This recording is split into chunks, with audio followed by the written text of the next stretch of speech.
Hola a todos, ¿cómo están? Bienvenidos de nuevo a esta edición, Las Cosas Como Son.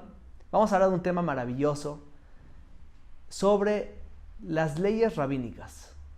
Por un lado tenemos la Torá, el Tanaj, y de repente nos encontramos con leyes que pusieron los rabinos durante las épocas. ¿Y dónde están esas leyes? ¿Cuál es su legalidad? ¿Por qué tenemos que hacerles caso? Y vamos a hablar de muchas cuestionamientos aquí con el rabino Chicurel. ¿Y qué tenemos con este tema? Pues muy bien, bendito Dios, gusto estar contigo, Rabab Dohaski, después de un ratito que no habíamos hecho esta sección juntos, pero vamos a hablar ahora acerca de las leyes rabínicas, de la Torá oral. Mucha gente nos ha preguntado acerca de esto. El cuestionamiento elemental es si Dios nos dio la Torá. Y en la Torá están ya las mitzvot, los preceptos de la Torá, que son la voluntad divina. Entonces, ¿para qué debe o tiene que existir toda una serie de conceptos orales de la ley? ¿Y por qué o en base a qué o con qué fuero pueden los sabios de Israel a través de las distintas generaciones haber instituido leyes rabínicas o prohibiciones rabínicas, cosas que quizás no estaban prohibidas directamente por la Torá? Y todo eso lo vamos a hablar el día de hoy. Tenemos aquí varias fuentes, por eso nos sentamos en la mesa tal cual como si estuviéramos estudiando cuando estudiamos Rabino Abdo Haski y su servidor. Más o menos así lo hacemos sobre una mesa con nuestras fuentes. Y hoy vamos a ver de qué se trata esto. ¿Por dónde empezamos, Rab Abdo?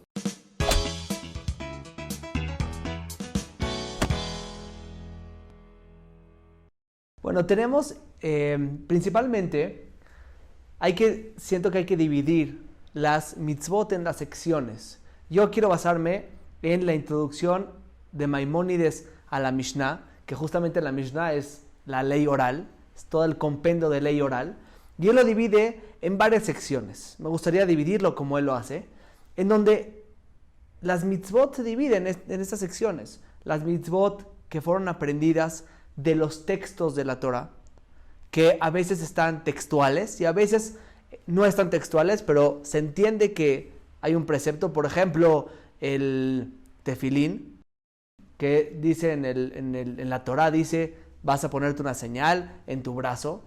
Y los rabinos, a través de este pasuk, a través de este versículo, entienden que es el tefilín, qué color es, de qué forma tiene que ser. Y esto le llamamos la ley oral divina, la ley oral que se entregó en el monte de Sinai.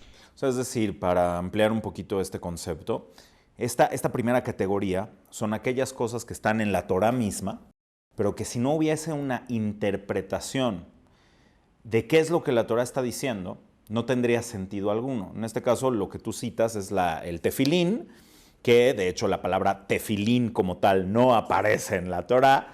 La Torá nos dice que vas a ponerte la señal sobre tu brazo y vas a tener totafot entre tus ojos. Y entonces ahí cabe todo este tema. ¿Qué señal? ¿Qué es una señal que me tengo que poner en mi brazo?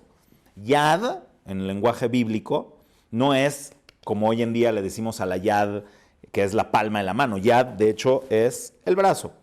Entonces, ¿qué es esa señal? Para poder entenderlo, ha habido una transmisión oral de generación en generación, a la cual se le llama Alajá le Moshe mi Sinai, la ley que le fue transmitida en Moshe en Sinai. Y aquí nos basamos en una transmisión oral de generación en generación. El tefilín, a lo cual nosotros le llamamos tefilín porque rezamos con él, tefilá en singular, tefilín en plural masculino. Entonces se pone en el brazo, es esta caja hecha de cuero de ciertos animales, que son los animales que son puros, que idealmente tienen que ser hecha del cuero de un animal puro, pero también que se llama behemá gazá, es un animal grande, de gran tamaño, como un vacuno. Y ahí dentro pones el rollo que contiene las 4 porciones de la Torá que están dentro del tefilín. Lo mismo en el totafot. La palabra totafot no se entiende. Entonces, los sabios de Israel nos transmiten la idea de que totafot es una palabra que significa dividido en 4. que realmente, o sea, que tiene una cierta etimología que puede ser incluso griega también, que está dividida tat-pat, como dice el Talmud, y ahí vas a poner también en estas divisiones las 4 parshiot, las 4 porciones de la Torah que van ahí dentro. Entonces todo esto es una transmisión oral de generación en generación. No hay un análisis en este sentido necesariamente racional o un análisis textual, sino simplemente es una tradición. ¿Qué es Ot y qué es Totafot? Lo mismo que recibimos de nuestros padres, que recibieron de sus padres, que recibieron a su vez de sus padres, hasta Moshe Rabenu, que lo recibió en Sinai. Esa sería la primera categoría de la que estás hablando. La segunda categoría que menciona Maimónides es todas estas leyes que fueron aumentadas por los jajamim, por los rabinos, que vamos ahorita a hablar de cómo fueron aumentadas, en qué esquema pudieron ser aumentadas estos preceptos, y los divide en 2. Los preceptos que fueron aumentados para ayudarnos a cuidar mejor los preceptos de la misma Torah, los preceptos que se entregaron de Dios a Moshe, de cierta forma se estaban perdiendo o de cierta forma iba a haber confusiones y los rabinos le hicieron, como dice, una cerca, una barda a estos preceptos para cuidarlos mejor. Y en la siguiente sección de estos preceptos son temas, ayudas a la gente principalmente sobre la circunstancia que estaban viviendo, sobre la época en la que vivían. Y son preceptos para ayudar, encaminar en valores, corregir a las personas y generar este ambiente que la misma Torah quiere, pero no necesariamente tiene que tener relación con las mitzvot. Es decir, en esta categoría después estás hablando de takanot. Exactamente. Que la palabra takana significa enmienda. Entonces son enmiendas que hacen los sabios para que la ley propia de la Torah sea funcional en el entorno de la época, dependiendo de cada caso. Exactamente. Un ejemplo básico, ¿no? Vamos a hablar de las 2. De las gezerot, son la primera sección. Las gezerot son las leyes para cuidar las mitzvot de la Torah. Tenemos, por ejemplo, no comer pollo con leche. La Torah prohibió comer carne con leche, pero había en la situación en la que vivían, había mucha confusión en la gente que estaban equivocando y pensaban que era pollo y al final era carne. Y los jajamim dijeron, entonces vamos a agrandar un poquito esta mitzvah, vamos a expandirla para cuidar a la gente y vamos a prohibir también el pollo. Bueno, ese caso en particular, el que estás mencionando, que además es clásico y siempre levanta polémica. De hecho, es una discusión entre los sabios de la propia Mishnah si es que esta prohibición es una prohibición ya sea bíblica, porque hay opiniones dentro del Talmud que así lo entienden, que el pollo también está dentro de la prohibición bíblica de la carne con leche. Hay quien opina entonces que está completamente permitido. Y hay quien opina que es una prohibición rabínica. Son las 3 opiniones que vienen en el Talmud, en el Tratado de Shabbat. Por cierto, tenemos un video que hicimos sobre el Talmud. No nos vamos a meter mucho en la explicación de qué es el Talmud. Si quieren, lo pueden ver, está en el canal. Pero bueno, entonces, en este caso en particular, aquí hay un tema que hay que aclarar. Porque no es que haya una confusión por ignorancia. Eso es muy importante, porque no es que la gente se confundía entre carne roja y carne de ave por ser ignorantes o por tener poca capacidad intelectual. De hecho, sucede lo contrario. Dado que hay una serie de leyes que aplican en la carne y también aplican en el pollo, entonces se puede generar la confusión. ¿Por qué? Y vamos a meter aquí la carne de pescado. ¿Por qué, por ejemplo, no prohibieron la carne de pescado? ¿Por qué no? La Torah llama al pescado carne, ¿sí? Cuando la propia Torah dice que los israelitas, los hijos de Israel, se quejaron en el desierto porque recordaban la carne que comían en Egipto, se referían a pescado, ¿sí? Entonces, y además, cuando pidieron de comer carne, ¿qué les mandó Dios? Ave. Aves. Entonces, quiere decir que el concepto de bazar en la Torah aparece aplicado tanto a aves como a, obviamente, carne vacuna o carne bovina y también a pescado. Es carne. Entonces, ¿por qué sí incluir las aves y no incluir los pescados? Esto es muy interesante, porque hay una lista de cosas que están prohibidos en la carne y también en las aves. Por ejemplo, para poder comer carne de un vacuno, necesitas tener shejitá, necesitas hacer el degüello de acuerdo a la ley de la Torah, ¿sí? Con la misma y exacta ley estricta, tienes que hacer el degüello de las aves. Entonces hay un paralelo. Los peces no necesitan degüello. Los peces los sacas del mar y de hecho, probablemente para reducir su sufrimiento, simplemente tienes que darles la muerte más rápida posible, ¿ok? Entonces no aplica en el pez lo que sí aplica en la carne y en la ave. En el ave, perdón. Por otro lado, para poder comer la carne, tanto de aves como de los animales, tienes que hacer una revisión interna, que se llama nikur. Tienes que hacer una revisión de los órganos internos. Y hay terefot. ¿Qué significa terefot? Que si el animal, por más de que tú lo degollaste correctamente, el animal por adentro traía una enfermedad, un tumor, un pulmón roto o un parásito en el cerebro, o ve tú a saber, todas estas cosas hacen que la carne no sea apta para consumo según la ley de la Torah.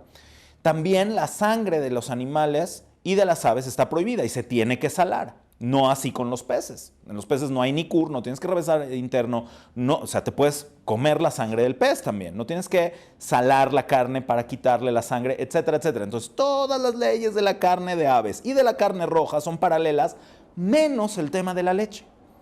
Y es ahí donde entra la lógica que debes de hacer un paralelo absoluto, porque ahí viene la confusión. Como todas las leyes de una aplican en la otra, si vas a comer carne de ave con leche, sí cabe la posibilidad de que mezcles también carne roja con leche, porque sabes que todas las leyes de una aplican a otra. Entonces se estandariza la ley de la carne, que por cierto, como dijimos antes, la propia Torah llama a la carne de ave, la llama basar, ¿sí?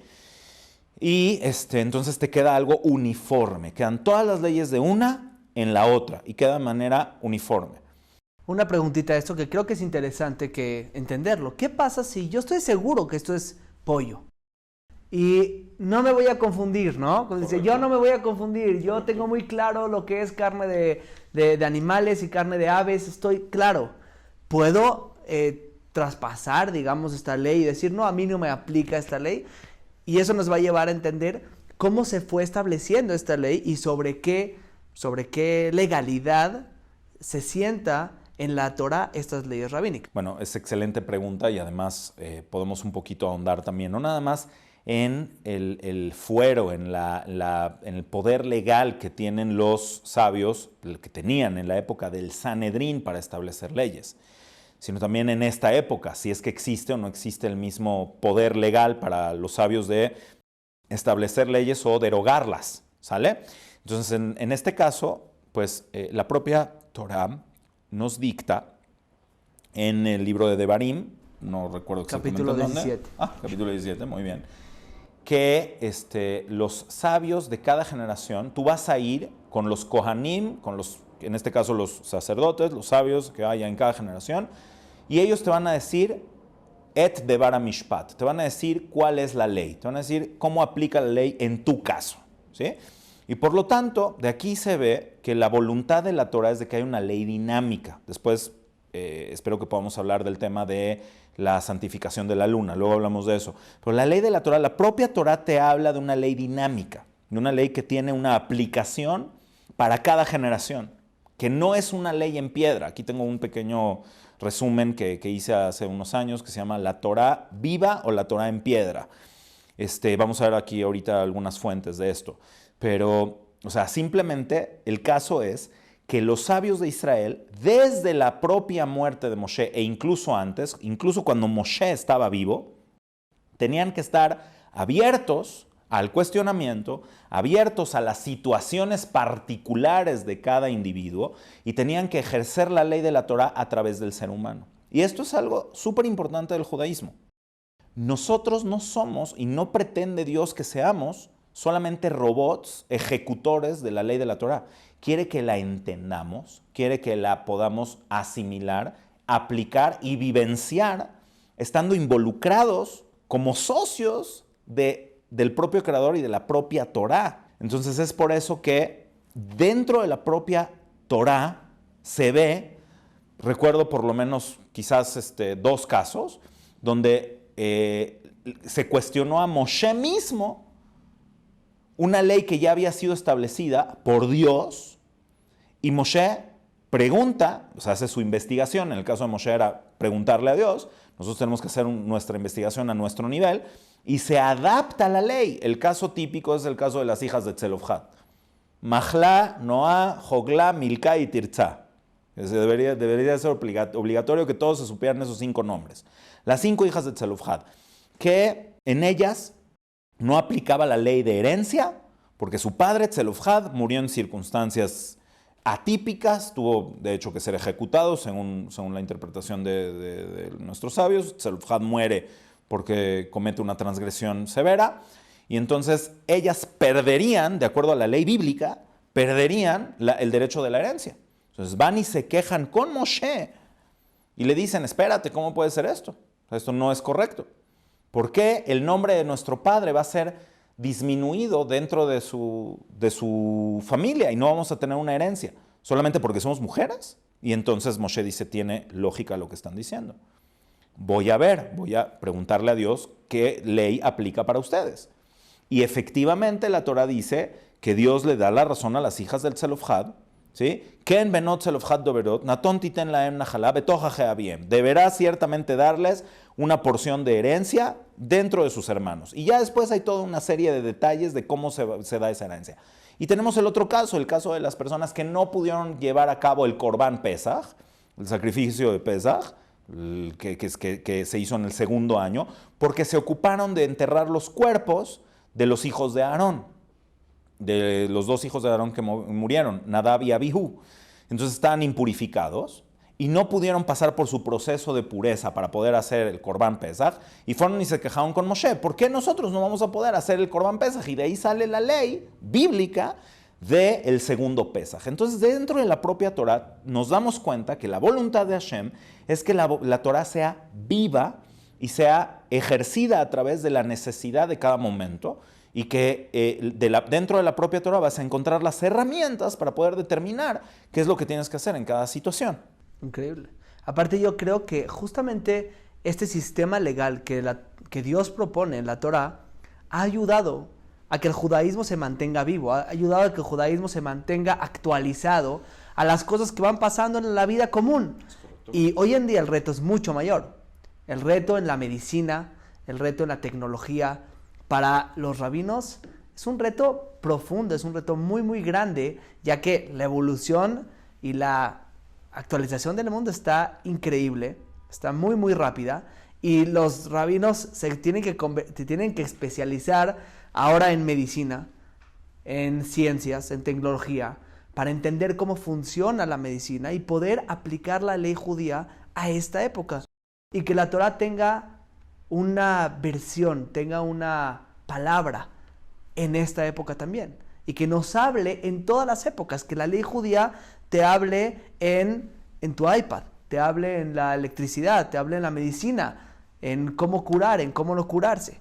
Entonces, eso ha hecho que la Torah se mantenga viva, que se mantenga actualizada, y en lógica, podríamos decir que este sistema legal recae en lógica. Si Dios quiere que nosotros cuidemos la ley, y hubiera dicho solamente lo que yo dije y se acabó hasta aquí, esto no habría continuidad de la ley. Tendríamos que, no podríamos seguir la ley si estaría en hace 3000 años.